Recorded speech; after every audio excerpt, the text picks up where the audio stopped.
Ya, pendengar dan netizen Radio Elsinta dimanapun Anda berada, terima kasih Anda masih bersama kami. Podcast kita kali ini, kami kedatangan tamu yang istimewa.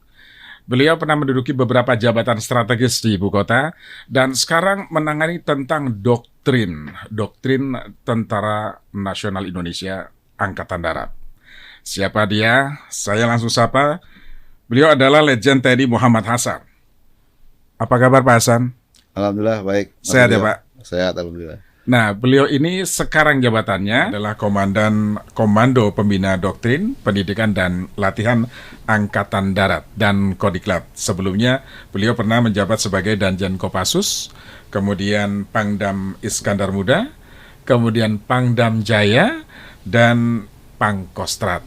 Beberapa jabatan strategis sudah beliau laksanakan. Tapi yang paling berkesan adalah beliau pernah bertugas sebagai petugas haji. Betul ya. Jadi saya panggilnya Pak Haji, Pak Jenderal atau Pak Hasan nih? Ada apa aja lah. Ya, Pak, tapi terima kasih ya Pak, karena di tengah kesibukan yang luar biasa, Bapak menepati janji untuk hadir di studio podcast Elsinta. Terima kasih. Sama-sama Mas. Baik, Pak, cerita sedikit tentang Kodiklat ini apa Pak? Bisa disampaikan Pak?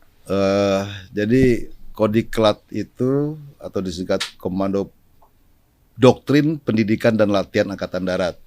Itu sebuah komando pembinaan yang berada di bawah langsung TNI Angkatan Darat, di bawah Kasat langsung. Ya. Yang bertugas untuk membina ataupun buat doktrin tentang doktrin pendidikan dan latihan. Jadi semua doktrin-doktrin yang di Angkatan Darat, mulai di doktrin yang paling atas sampai dengan paling bawah itu dibuatnya di Kodiklat Angkatan Darat. Termasuk kurikulum pendidikan yang mulai dari Akmil, Seskoat semua itu dibuat dan disahkan di Kodiklat Angkatan Darat. Termasuk latihan-latihan yang istilahnya yang dilaksanakan oleh Angkatan Darat semuanya digodok di Kodiklat Angkatan Darat ini. Karena kita membuat piranti lunak baik doktrin, pendidikan dan latihan semua ada di Kodiklat Angkatan Darat. Termasuk berkaitan dengan kebijakan TNI Angkatan Darat, itu kajiannya dari sana, mulai dari sana. Makanya kajian yang bersifat doktrin, karena doktrin ini kan kalau doktrin Angkatan Darat kan Kartika Eka Paksi. Itulah yang menjadi dasar doktrin utamanya yang kita kembangkan. Di bawahnya ada doktrin tentang bagaimana pertempuran, bagaimana teritorial, bagaimana hal-hal lain yang terkait dengan yang dimaksud dalam doktrin tersebut. Iya. Jadi di Kodiklat ini merumuskan tentang berkaitan dengan pendidikan, seluruh doktrin pendidikan yang nanti akan diterapkan di seluruh kesatuan di TNI Angkatan Darat. Begitu ya Pak? Jadi bicaranya kan doktrin itu adalah istilahnya panduan utamanya dari Angkatan Darat yang disebut dengan Kartika Eka Paksi. Kan Kartika Eka Paksi itu nanti membawa doktrin bawahnya, ada pohon doktrin yang kita kembangkan di situ sampai dengan doktrin teknis. Misalnya tentang pertempuran gerilya, tentang pertempuran ini itu semua diatur ataupun dibuat di Kodiklat Angkatan Darat. Iya. Ya. Berkaitan dengan doktrin kan biasanya cara pandang biasanya ya, cara orang berpikir dan lain sebagainya itu doktrin. Tapi apakah ada doktrin lain yang diterapkan misalnya? Jadi kita mengacu kepada doktrin induk kita ada di Mabes TNI yang dinamakan Tridharma Eka Karma atau Tridek. Disitulah yang kita dibagikan ada doktrin Angkatan Darat, Laut dan Udara. Doktrin kita seperti apa? Ya itu yang kita kembangkan. Doktrin utama kita adalah Kartika Eka Paksi, kemudian terkait dengan berbagai hal yang dilakukan oleh Angkatan Darat itu diatur dalam doktrin. Nah, doktrin itu ada pendidikan dan latihan.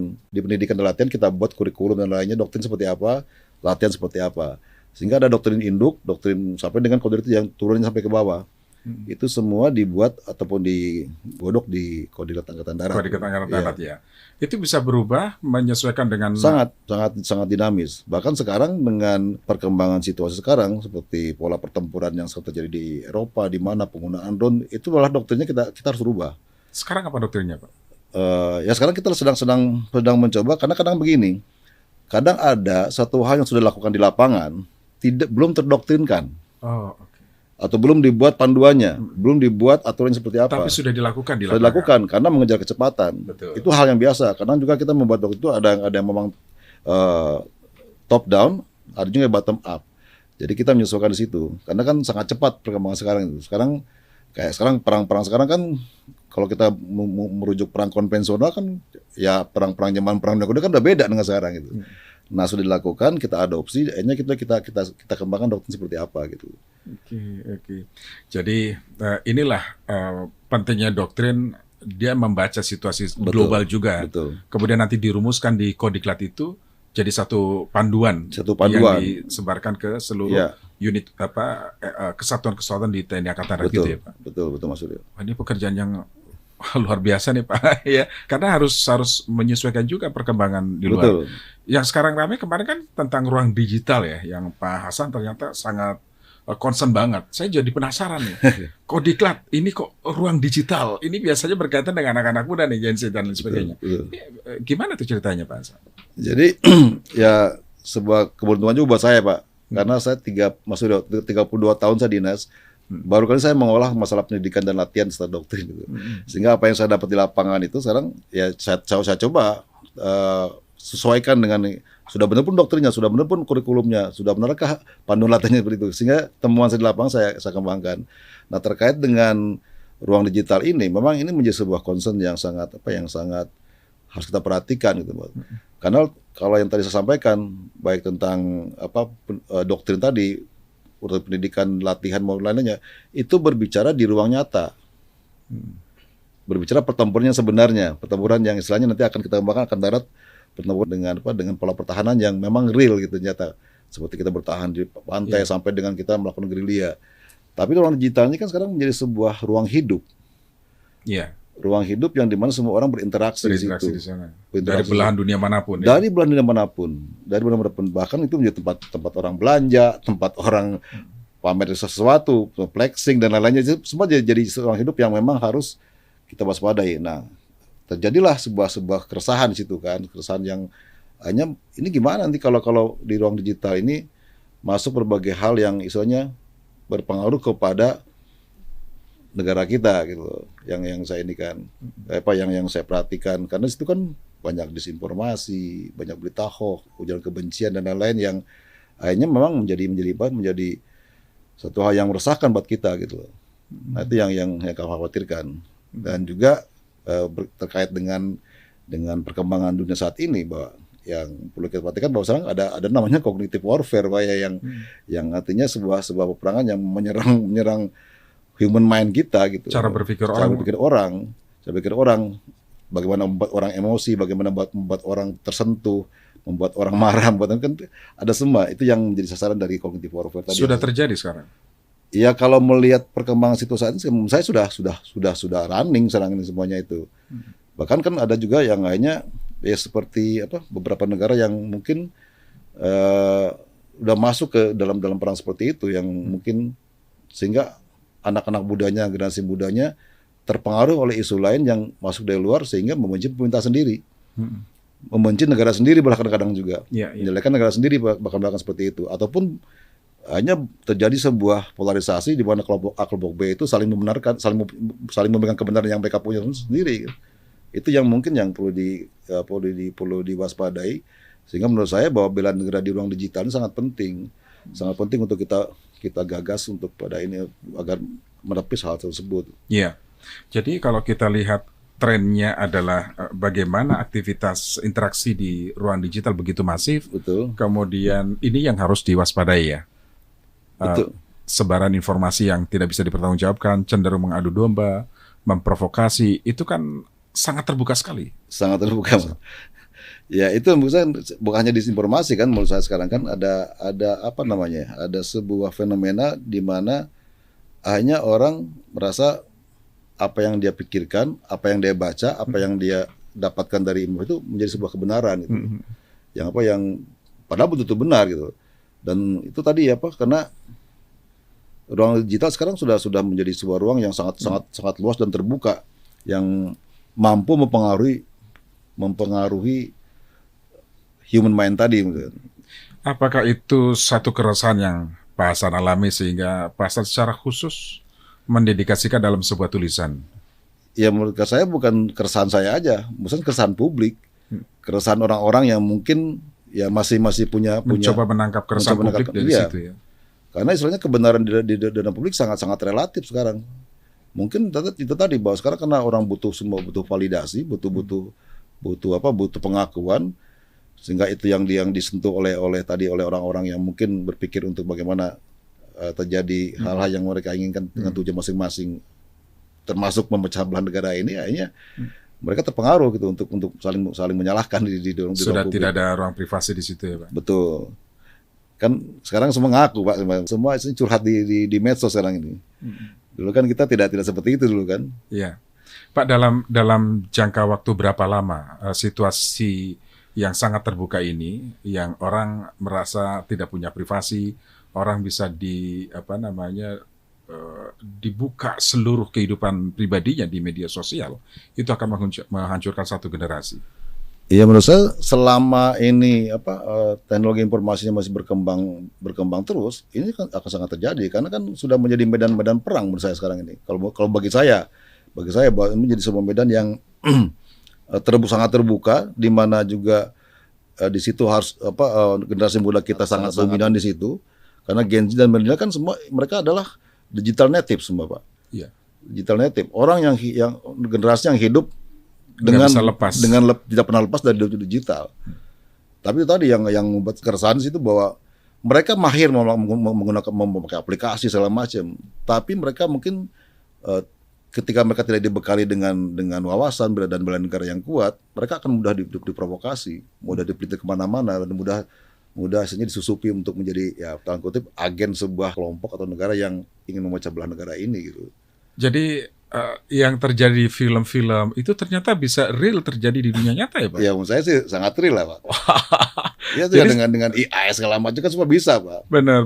Di fake itu kan bisa merubah muka orangnya siapa, ngomongnya gimana, berubah semua kan. Iya. Sangat mungkin terjadi saat ini dan sangat dilaksanakan.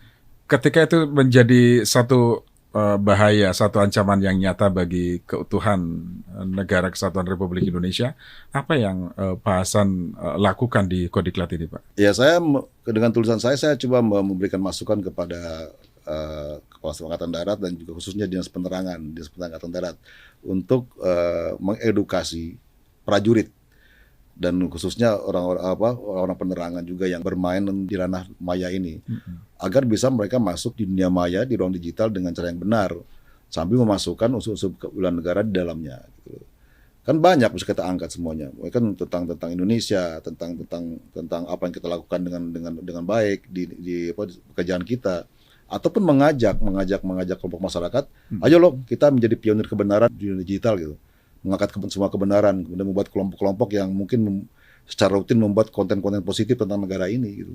Itu yang mungkin yang saya coba sampaikan, agar juga kita misalnya prajurit ini juga, apalagi prajurit saya sekarang, mungkin Mas Wiryo, generasi muda sekarang, istilahnya perwiranya, permudanya, bintara mudanya, tamtama mudanya adalah Gen Z dan milenial. Iya.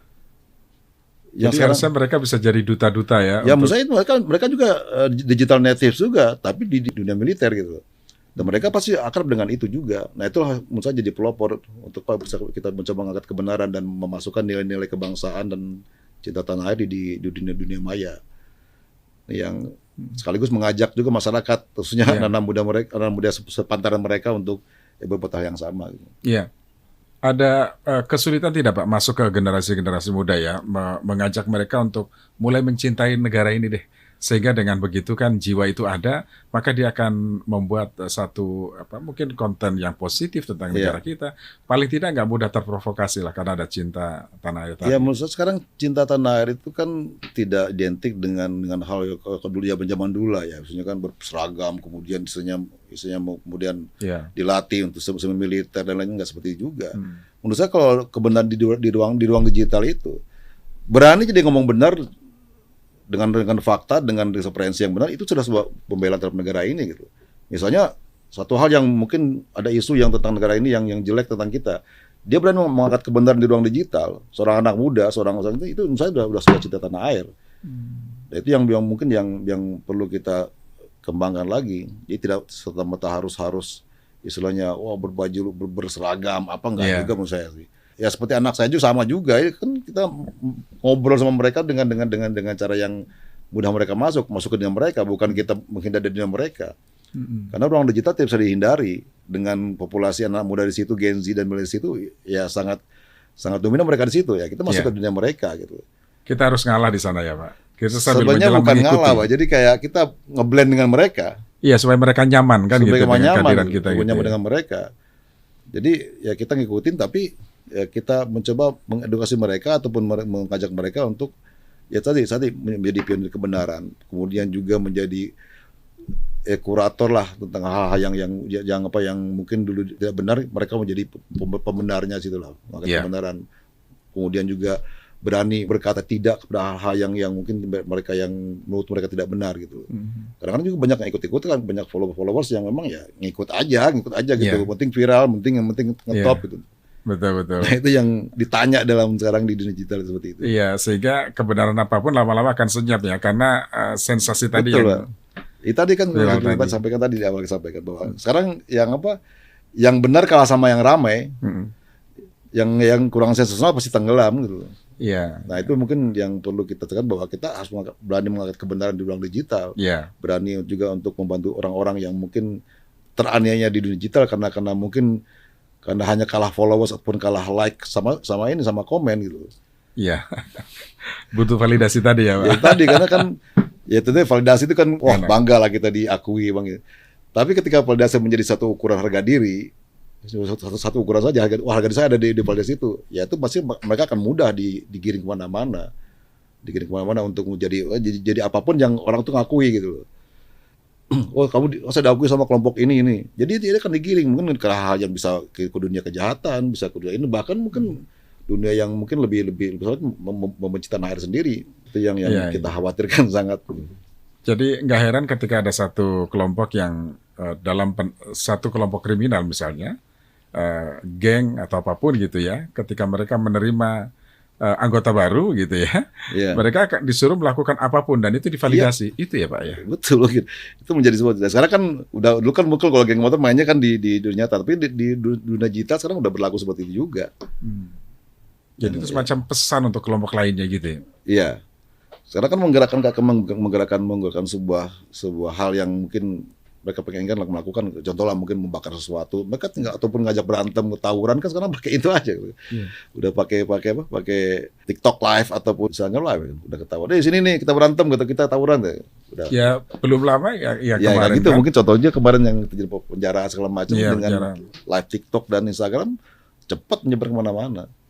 Wah, kalau bicara kemarin itu sangat serius sekali Pak. Ancamannya begitu nyata dan itu sangat di depan mata. Iya. Nah, apa upaya yang dilakukan oleh Kodiklat ya? Karena ini sangat penting. Saya pikir ini bukan hanya concernnya TNI Angkatan Darat saja, Iya. tetapi semua pihak juga harus menyadari itu Pak. Nah, bagaimana Kodiklat masuk ke ruang digital untuk bela negara seluruh komponen masyarakat? Itu tadi Pak, pertama kita kan Kodiklat sebagai badan suatu komando di bawah Angkatan Darat, kita mencoba menawarkan kepada Kepala Staf Angkatan Darat dan juga Dispenat untuk memberikan pelatihan kepada prajurit kita dulu sementara Pak, karena rawan karena prajurit kita juga kan bagian dari itu juga, Gen Z dan milenial yang mungkin sangat terpapar dengan dunia digital ini gitu. Mengedukasi mereka bagaimana supaya untuk mereka sendiri mampu untuk berinteraksi dengan etis, dengan karakter yang baik di dunia maya, sesuai dengan jati diri mereka sebagai seorang TNI. Kemudian mereka juga nanti mengajak kelompok mereka, anak muda ataupun siapa bidan mereka di lapangan untuk ya dalam berinteraksi di dunia maya menjadi lebih baik gitu. Tadi kan mereka menjadi pionir mengangkat kebenaran di ruang digital, kemudian juga menggagas sebuah gerakan yang isinya membuat konten positif setiap minggu seperti itu. Atau mungkin sebuah istilah yang kita bikin roda digital lah. Roda digital. Roda digital Roda digital itu gimana maksudnya? Roda digital maksudnya gini lah, ya mungkin kita lihat lah isu apa yang berkembang, apa yang misalnya yang mungkin yang kita anggap hoax ataupun tidak benar, ya kita counter dengan hal yang baik ataupun sebaliknya seperti apa aja. Itu yang mungkin mencoba saya tawarkan ke Angkatan Darat dan juga kepada khususnya teritorial yang di bawah yang membidangi tentang penerangan ini untuk bisa mengajak masyarakat seperti itu. Jadi kalau konteksnya seperti itu Pak, rasanya sangat relevan dan sangat penting ketika TNI Angkatan Darat melibatkan prajurit-prajurit yang usia tadi milenial, Iya. dan lain sebagainya, mereka menjadi garda terdepan, Pak, karena interaksinya begitu sangat Betul. sangat rutin mereka di ruang digital itu. Iya. Memang awal-awal kita menganggap bahwa anak-anak Gen Z sama milenial ini sebagai sebuah apa ya? Wah, ini generasi yang lemah, lembek semacam. Jadi kayak semua, aduh mereka mesti digojok habis lah seperti itu. Tapi mereka juga punya kelebihan bahwa mereka memang tadi di digital native tadi yang orang yang memang sangat terpengaruh dengan itu dan kita melihat bahwa dia kayak mereka belajar cepat karena bisa lewat internet, bisa lewat AI, bisa lewat segala macam lah. Nah ini kita manfaatkan keunggulan mereka gitu. Bukan kelemahannya kita kuatkan dari sisi mental kejuangannya tetap kita bina. Tapi kemampuan yang Mempengaruhi spesifik betul. spesifik mereka sebagai Gen Z dan milenial yang kita manfaatkan gitu. Ya, Pasti mereka yang akan lebih banyak berinteraksi dengan kelompoknya di digital gitu. betul. Tapi mereka jangan terpengaruh. Mereka harus menjadi orang-orang yang bisa mempengaruhi gitu. Iya. Menjadi pionir-pionir di dunia digital yang bisa memasukkan unsur bela negara, cita tanah air dan wawasan kebangsaan di dunia digital itu. Iya. Mereka yang berinteraksi di ruang digital pasti mereka paham betul algoritma tadi ya, dia membaca betul apa yang dibutuhkan. Nah, ketika misalnya prajurit-prajurit TNI yang masuk usia Gen Z milenial dan lain sebagainya, itu menggunakan itu kan sangat luar biasa, jadi kekuatan loh Pak. Betul. Karena misalnya data yang memiliki handphone interaksi di Iya. itu kan juga mungkin Bapak punya datanya kan. Iya, kalau data yang pertama saya tulis itu saya dapat data tuh hampir 80% lah pengguna handphone. Hampir 220 juta kan.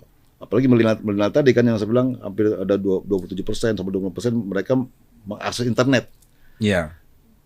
Jadi dari 220 juta itu ada 70% mengakses internet. Itu yang dan kebanyakan kaum milenial dan Gen Z gitu. Nah, itu dia Pak. Itu kan satu kekuatan, bisa jadi prajurit-prajurit muda ini jadi kekuatan garda terdepan untuk memberikan literasi positif tentang. Ya dari sisi kaminya bahwa kita mengedukasi prajurit kita.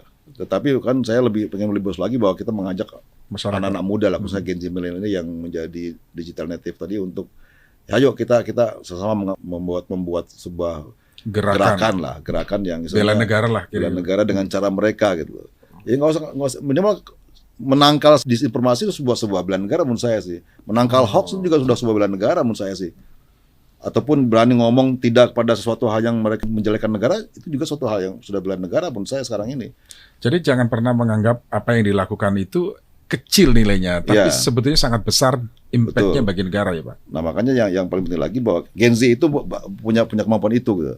Tapi mereka harus berikan literasi tentang wawasan kebangsaan dan juga bela negara yang baik. Sehingga mereka dengan cara mereka menguraikan bagaimana menjabarkan membuat inovasi tentang bela negara dengan cara mereka, tetapi literasi mereka yang kita berikan tentang wawasan kebangsaan dan bela negara itu yang harus kita tanam bersama mereka supaya mereka bisa berkreasi gitu. Jadi selama ini memang disadari mereka belum tersentuh dengan doktrin-doktrin bela negara itu atau bagaimana? Ya menurut saya bukan belum tersentuh, mungkin karena mereka juga di sekolah kan belajar juga tentang PKN, tentang segala macam. Tapi mungkin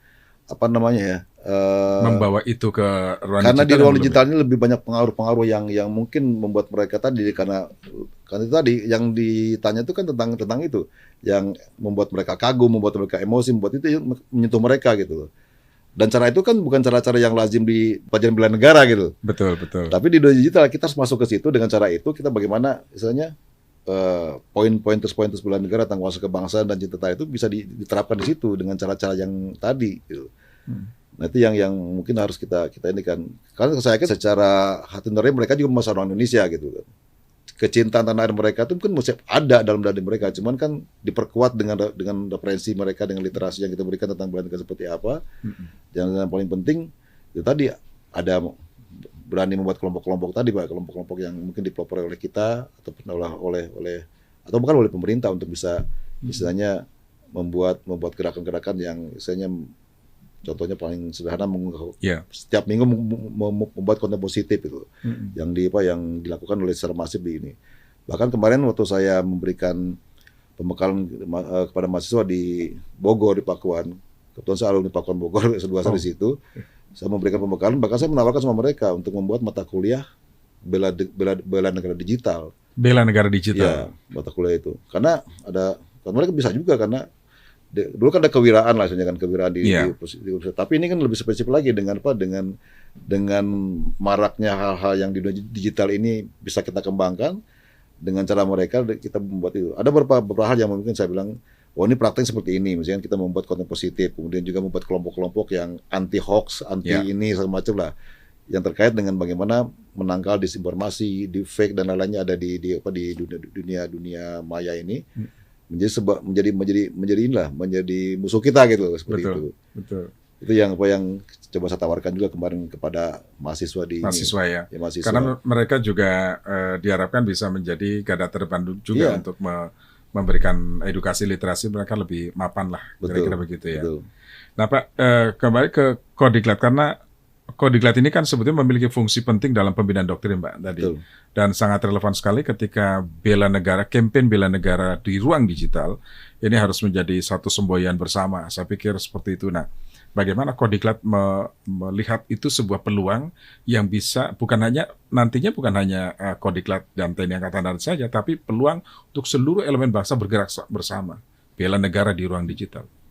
Ya seperti saya sampaikan tadi di awal bahwa kita sekarang sudah mencoba menawarkan kepada angkatan, karena fungsi Kodiklat adalah bagaimana membuat sebuah konsep, membuat sebuah gerakan hanya akan dieksekusi oleh angkatan darat secara umum gitu. Iya. Nah itu yang tadi saya sampaikan bahwa kita mencoba untuk mendidik para prajurit kita dulu untuk ramah di dunia digital, kemudian juga mampu berinteraksi dengan baik di dunia digital, kemudian orang-orang penerangan kita bisa lebih baik dalam berbagai pembuatan konten dan lainnya, dan memasukkan unsur-unsur bela negara di dalamnya gitu. Kemudian juga ya istilahnya kita harus berinteraksi dengan masyarakat dan mengajak mereka menjadi bagian dari kelompok yang menggaungkan bela negara di dunia digital itu gitu.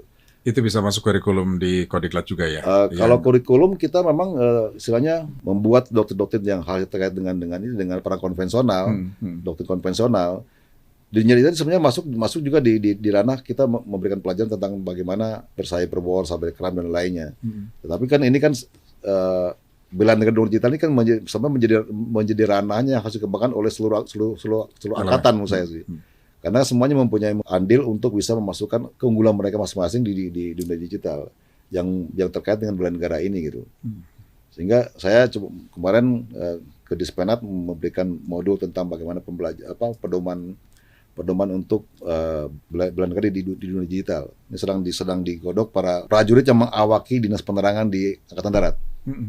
Dikumpulkan di Mabes Angkatan Darat oleh Kadispenat. Dan saya berikan satu modul yang atau pedoman yang bisa mereka pedomani untuk berinteraksi di masyarakat, apa yang bisa mereka lakukan di dunia digital gitu. Dan itu otomatis nanti setelah mereka di dalamnya ada modul tentang bagaimana kita merekrut orang, kemudian juga memberikan edukasi pada orang-orang anak muda khususnya untuk bisa terlibat dalam bela negara di dunia digital ini gitu. Iya. Selain di ruang digital tadi kan ada juga interaksi misalnya berkaitan dengan perang cyber war dan lain sebagainya. Itu bagaimana Pak mempersiapkan itu? Kalau secara taktik dan strategi kita sudah memasukkan itu dalam doktrin kita, Pak. Bahwa memang ancaman sekarang ada ancaman cyber itu sudah menjadi bagian. Bahkan kan sekarang sesuai dengan undang-undang TNI yang baru di operasi militer selain perang, kita kan juga ada tambahan dua poin. Itu tentang bagaimana membantu mengatasi kejahatan cyber dan juga perlindungan warga negara Indonesia di luar negeri. Di tambahan itu menjadi fokus kita untuk bagaimana menerapkan. Tapi sebelumnya juga sudah bahwa dikoordinasikan juga dengan beberapa doktrin tentang teknis yang terkait dengan cyber udah kita buat seperti itu. Tinggal menyesuaikan dengan perkembangan zaman dan itu masih kita update terus sampai kapanpun. Yang sekarang ini yang ruang digital, bela negara ruang digital sesuatu yang memang harus dikerjakan ini yang baru ini ya. Ini karena kemarin kan saya membuat tulisan ini karena ada kekhawatiran tentang bagaimana supaya kita menjadi pionir di dunia digital itu. Memang ini kalau doktrin secara dipasukkan ke doktrin untuk pembelajaran di di seluruh strata pendidikan belum sepenuhnya, karena kan kemarin kita belajar tentang bagaimana cyber war, tentang perang hibrida seperti itu. Tapi kalau bela negara sendiri sedang kami susun untuk bisa menjadi sebuah sebenarnya bukan buat jadi pelajaran, Pak, tapi membuat menjadi sebuah panduan unsur prajurit agar bisa berinteraksi di dunia digital, memasukkan unsur bela negara di sananya dengan sebaik mungkin, pada mempengaruhi orang untuk bisa sama-sama menggaungkan bela negara ini di dunia maya. Itu yang semua menjadi concern kami untuk kita kembangkan. Iya, cerdas di ruang digital kan sebetulnya ini juga semboyan untuk kita Betul, masyarakat betul. Pak ya. Tetapi Iya. kalau kita lihat misalnya bela negara di ruang digital sekarang yang concern sekali adalah Pak Hasan. Ini sangat sayang Pak, karena ketika hanya untuk di internal TNI Angkatan Darat, saya pikir kerjasama dengan lintas kementerian lembaga untuk menyebarkan semangat ini kan penting Pak.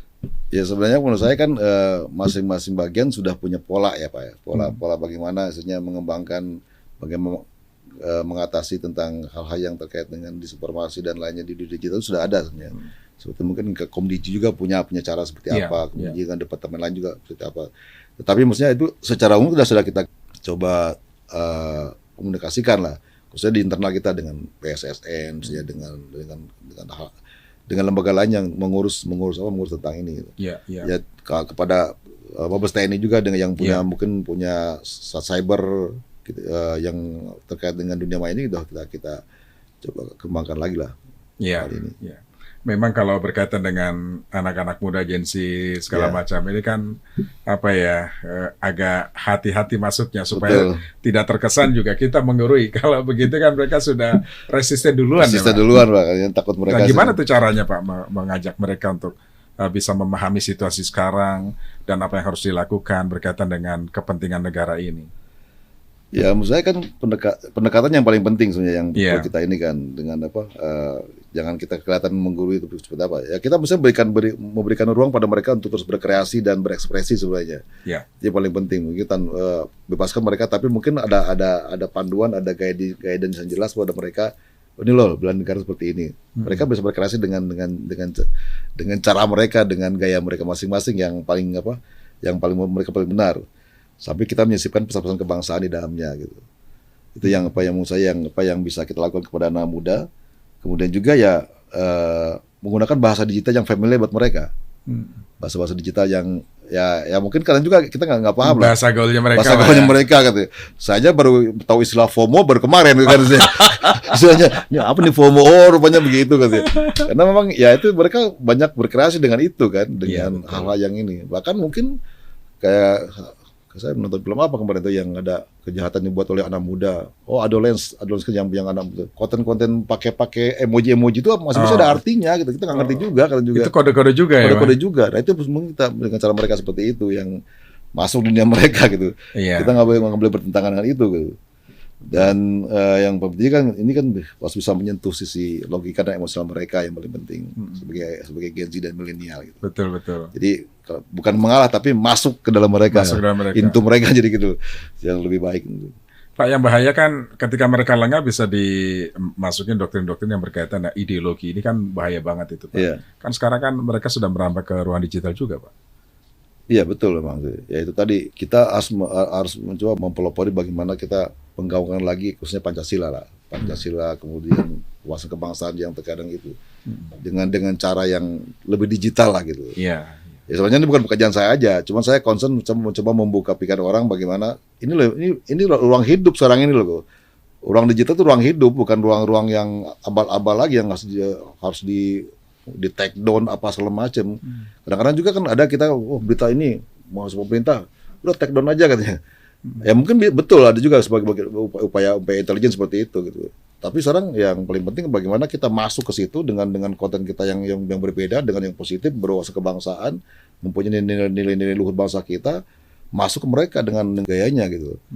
Itu yang paling penting. Jadi menangkal segala disinformasi, paham-paham yang tidak bagus di digital itu ya harus dengan kita keberanian mengakui kebenaran yang kita lakukan di situ gitu. Betul. Jangan kalah.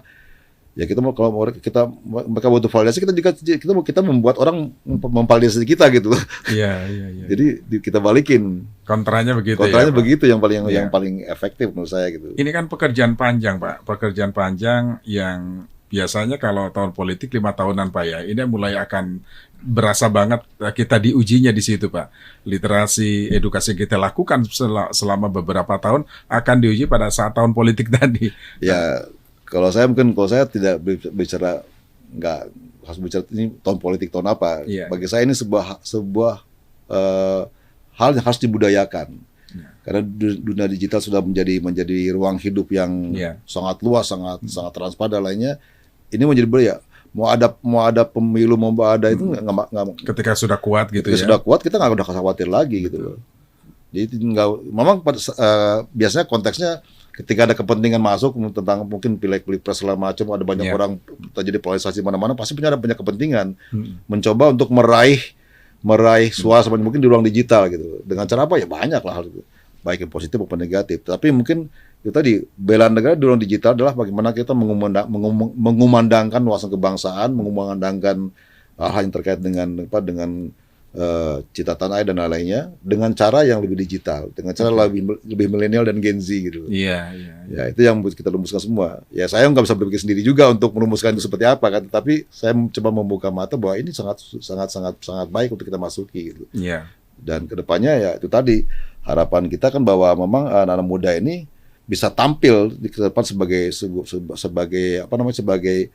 kurator kebenaran, bukan penyebar sensasi gitu loh. Iya, itu penting. Iya, kemudian menjadi produsen solidaritas, bukan penyulut konflik.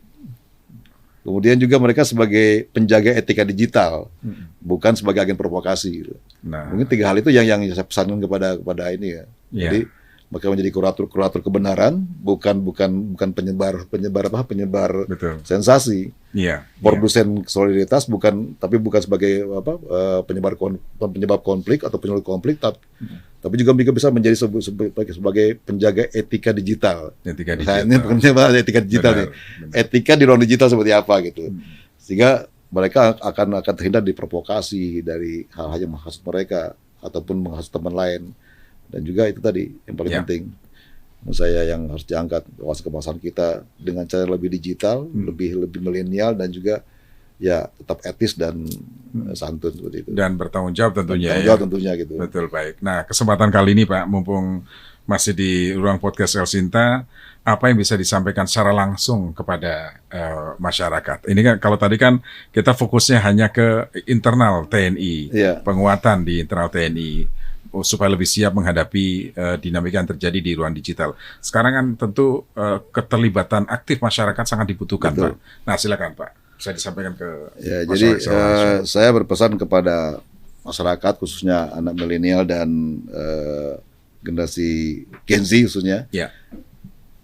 Jika ruang digital kita ini, ruang hidup kita ini, kan ruang dia sudah jadi ruang hidup, itu sehat, pasti kita akan menjadi negara yang kuat itu. Ya itu yang teknis seperti itu yang mungkin bisa kita jabarkan seperti apa. Karena menurut saya era digital ini menuntut kita untuk khususnya semuanya termasuk generasi muda juga untuk tidak sekedar hadir di situ.